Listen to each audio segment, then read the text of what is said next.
Welcome back to my YouTube channel, and today we are going to look at gradients and one of the ways of finding for the gradient of a curve with a respective point where a straight line touches that curve called the tangent line. We would like to find the gradient of that particular curve, that at this point when we substitute x at that particular point, then we are sure of getting the equation of that straight line, which is the tangent. Now, we are going to look at quotient rule, and quotient rule is one of the ways of finding for the gradient of a curve. So now let's see. Suppose y equals u on v, where u is a function on its own and v is also a function on its own. Now, why is it a function? If I have a function like f at x is equal to 3x plus 2 and 3x plus 9.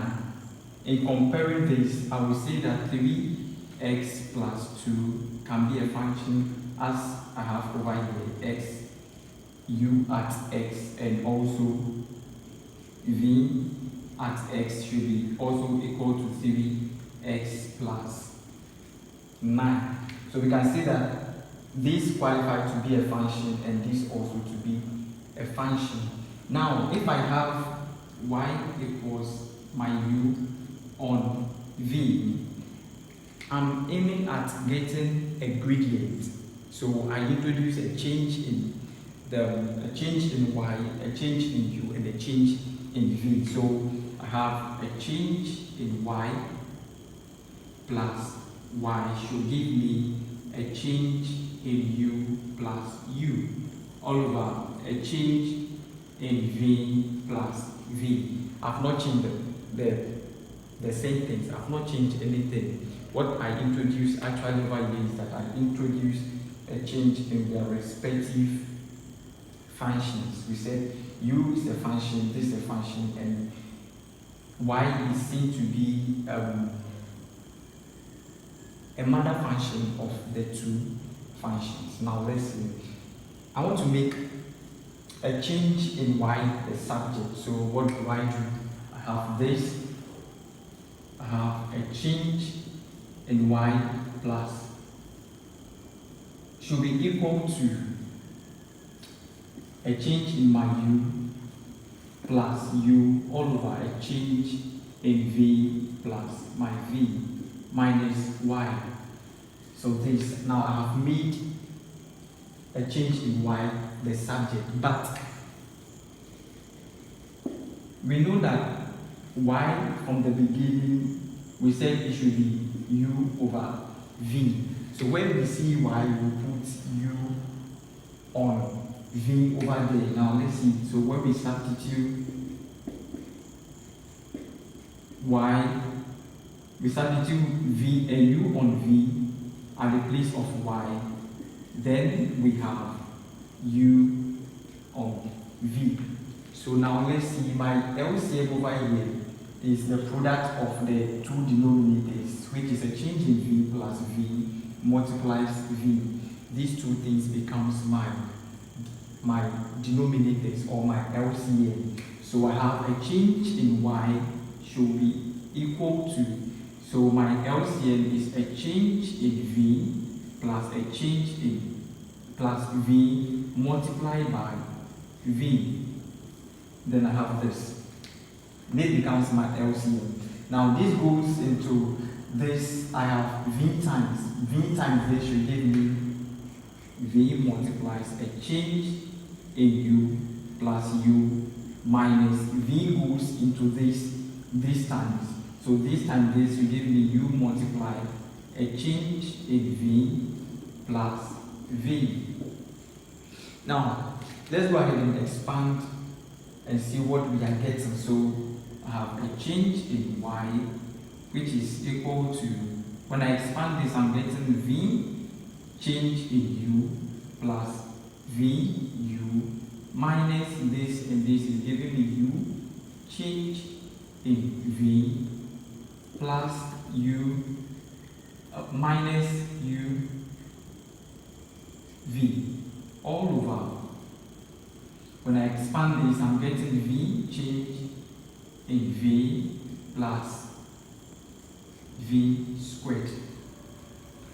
Now, some things can cancel out. So let's see what and what will cancel out. So my change in y should be equal to, I can see that this can eradicate this. So I'm getting v change in u, which is this, and minus u change in v all over the denominator, v change in v plus v squared. Now, what am I aiming at? I need a gradient, and we know that gradient comes with this, a change in y over a change in x. So I want to aim at this. So what will I do? I multiply all the terms by 1 over change in x. So now let's see. Multiply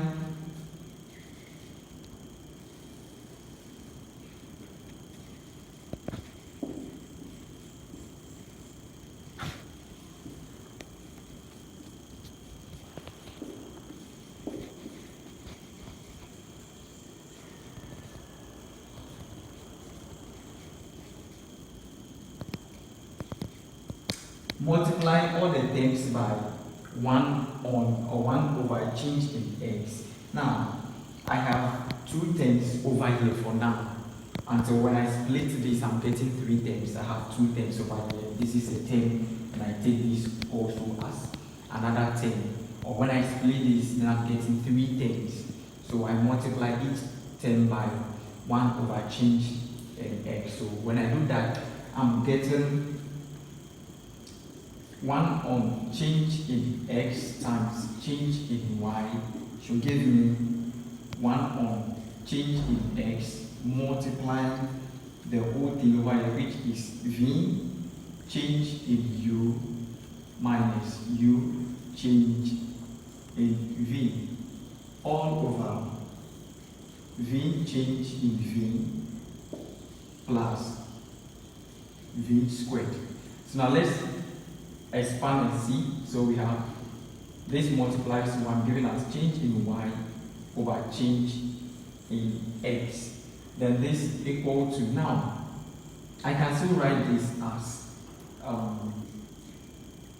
v change in u, which is this, minus u change in v all over change in x all over v change in v plus v squared. I've not changed the question, or I've not changed what we are doing. So now, going ahead, I have change in y on change in x giving me, or giving us, v change in u on change in x minus u change in v on change in x all over v change in v plus v squared. Now, as x approaches 0, we're taking the limit of it, and as s approaching 0, so as s approaches 0, change in y on change in x should give us dy dx. So when we come back, this is also equivalent as a dy dx, such that if I draw a graph, so I have this, if this is my y-axis and this is my x-axis, I have, let me see, a straight line to this way, and I have my points over here, If I trade that to the x-axis and do that for the y-axis, yes, my x2, x1, y2, y1, a change in the y values over a change in the x value should give us the change or should give us the gradient or the slope of that particular line. So with the same concept, as x approaches 0, a change in y and a change in x should give us dy dx, and a change in v on a change in x should also give us dv dx. I've not changed anything. So with this concept, when I come here, it ceases to become y. So I have my v, so my v1, v2, and the x1, x2 holds. Why? Because we said as x approaches 0, so that holds. Then when I come here, again I have a change in u over a change in x should give me du dx. So with the same concept, here is now u, yes, u2, u1, then we maintain our x2 and x1. Why? Because as x approaches 0, a change in y on a change in x is given as dy dx. A change in v over a change in x will give us dv and dx, and all these are gradients, but a change in only v, and a change in only v is equal to a change in u, which is also equal to 0. A change in only v and a change in u is equal to 0. So every place we see a change in y and a change in x, then we should put dy dx over there. A change in u on a change in over a change in x, we put the du over dx.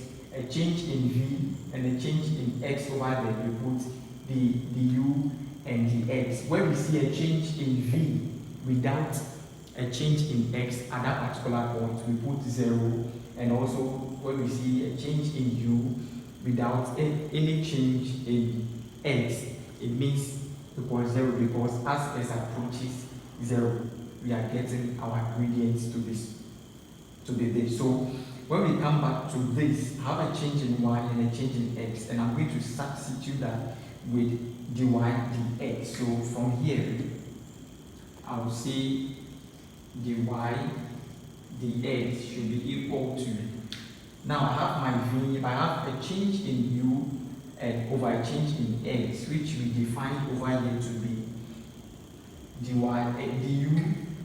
So v, we have du on dx, then minus I have u multiplying a change in v and a change in x, of which we have defined over here that a change in v over a change in x should give us the v dx. So u multiplying the v dx. Then all this over v multiplying, we established that only a change in v without a change in x should give us 0. So a change in v is 0 multiplying v plus our v squared, and this is giving us v du dx minus u dv dx all over v squared. Why? Because v times 0 is giving us 0, and 0 plus v squared is giving us v squared. This is the quotient rule, that at this particular point, any function given to you in the form of a quotient, and when I say a quotient, that has been expressed in this form: f at x equals, let me see, 3 x on 8. This, or 8 minus 1, this, you just do comparison where your u is x3 and your v is 8x minus 1.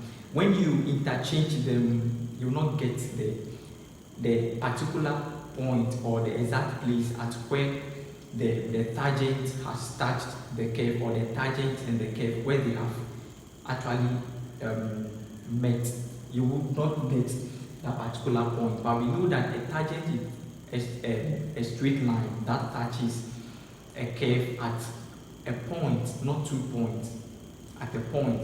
So when you go and when you interchange them, you will not get that exact point where you get your x and substitute and get.